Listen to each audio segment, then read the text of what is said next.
April 17 വിശുദ്ധ അനിസറ്റസ് ഒന്നാമൻ മാർപ്പാപ്പ, രക്തസാക്ഷി. ജനനം 1-ാം നൂറ്റാണ്ടിൻ്റെ അവസാനം ഫിനീഷ്യയിൽ. മരണം 168-ാം വർഷം ഏപ്രിൽ 20 റോമിൽ. ഏപ്രിൽ 17 തിരുസഭ ഓർമ്മദിനമായി കൊണ്ടാടുന്നത്.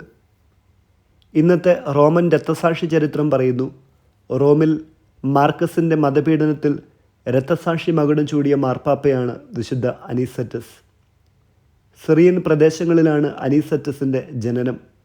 മാതാപിതാക്കൾ മകന് നല്ല വിദ്യാഭ്യാസം നൽകിയതിനാൽ തൻ്റെ അക്ഷീണമായ സ്ഥിരോത്സാഹത്താൽ ശാസ്ത്രത്തിലും മതകാര്യങ്ങളിലും അഗാധമായ പാണ്ഡിത്യം നേടി.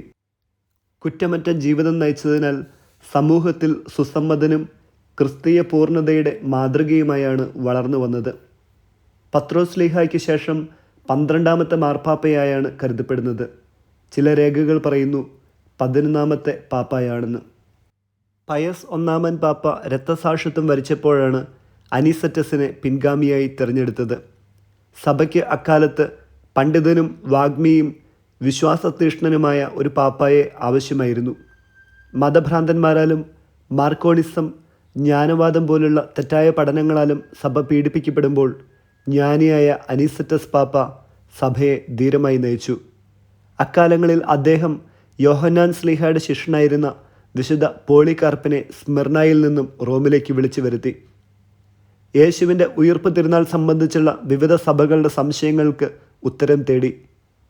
അത്യധികം എളിമയും ജ്ഞാനവും നിറഞ്ഞ അനിസറ്റസ് പാപ്പ ഏപ്രിൽ 14 ഉയിർപ്പ് തിരുനാൾ ആഘോഷിക്കുന്നവരെ വിലക്കാതെ അവരെയും സ്വീകരിക്കുകയാണുണ്ടായത്. ജനനമരണ ദിവസങ്ങളല്ല പ്രധാനം, ആ ഓർമ്മയാണ് തലമുറകൾക്ക് വിശ്വാസസത്യമായി പകർന്നു നൽകേണ്ടത്. പാരമ്പര്യപ്രകാരം ഉയിർപ്പ് ദിനം ഞായറാഴ്ചയായി തന്നെ നിജപ്പെടുത്തി. വിശുദ്ധ പോളികാർപ്പ് തൻ്റെ പ്രസംഗങ്ങളിൽ അനിസറ്റസ് പാപ്പായുടെ ധീരമായ നേതൃത്വത്തെ പ്രശംസിച്ച് കാണുന്നുണ്ട്. പാപ്പ പകൽ മുഴുവൻ ആത്മാക്കളുടെ രക്ഷയ്ക്ക് വേണ്ടി പ്രവർത്തിച്ചു. രാത്രിയുടെ ഭൂരിഭാഗം സമയവും ഏകാന്ത പ്രാർത്ഥനയിലും തപസ്സിലും ധ്യാനത്തിലും കഴിച്ചുകൂട്ടി. ഉപവാസത്തിലൂടെ ശക്തി പ്രാപിച്ചു. ശത്രുക്കളോട് പോലും ദയയോടെ പെരുമാറി. വലിയ ഇടയൻ്റെ മാതൃക റോമിലെ കത്തോലിക്കർ ഏറ്റെടുത്തു. റോം വിശുദ്ധിയുടെ വിളനിലമായി മാറി. 8 വർഷം വിശുദ്ധ അനിസറ്റസ് പാപ്പ സഭയെ നയിച്ചു. മാർക്കസ് ഔറേലിയസിൻ്റെ മതപീഡനത്തിൽ അറസ്റ്റ് ചെയ്യപ്പെടുകയും യേശുവിനെ തള്ളിപ്പറഞ്ഞ് അവരുടെ വിശ്വാസത്തെ അനുഗമിക്കാത്തതിനാൽ ശിരച്ഛേദം ചെയ്യപ്പെടുകയും ചെയ്തു. വചനം യോന 2-ാം അധ്യായം 2-ാം വാക്യം. എൻ്റെ കഷ്ടതയിൽ ഞാൻ കർത്താവിനെ വിളിച്ചപേക്ഷിച്ചു, അവിടുന്ന് എനിക്ക് ഉത്തരമരുളി. പാതാളത്തിൻ്റെ ഉദരത്തിൽ നിന്ന് ഞാൻ നിലവിളിച്ചു, അവിടുന്ന് എൻ്റെ നിലവിളി കേട്ടു. വിചിന്തനം.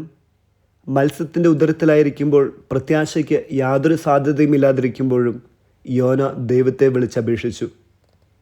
ദൈവശാസ്ത്രം വളർന്നിട്ടില്ലാതിരുന്ന കാലത്ത് വിശ്വാസ സത്യങ്ങളെയും ആചാരമുറകളെയും വിവേചിച്ച് തീരുമാനമെടുക്കാൻ മാർപ്പാപ്പമാർക്ക് സാധിക്കുന്നത് പരിശുദ്ധാത്മാവിൻ്റെ സഹായത്താലാണ്. ആകയാൽ പേപ്പൽ തീരുമാനങ്ങളെ നമുക്ക് വിനയപൂർവ്വം സദാ സ്വീകരിക്കാം.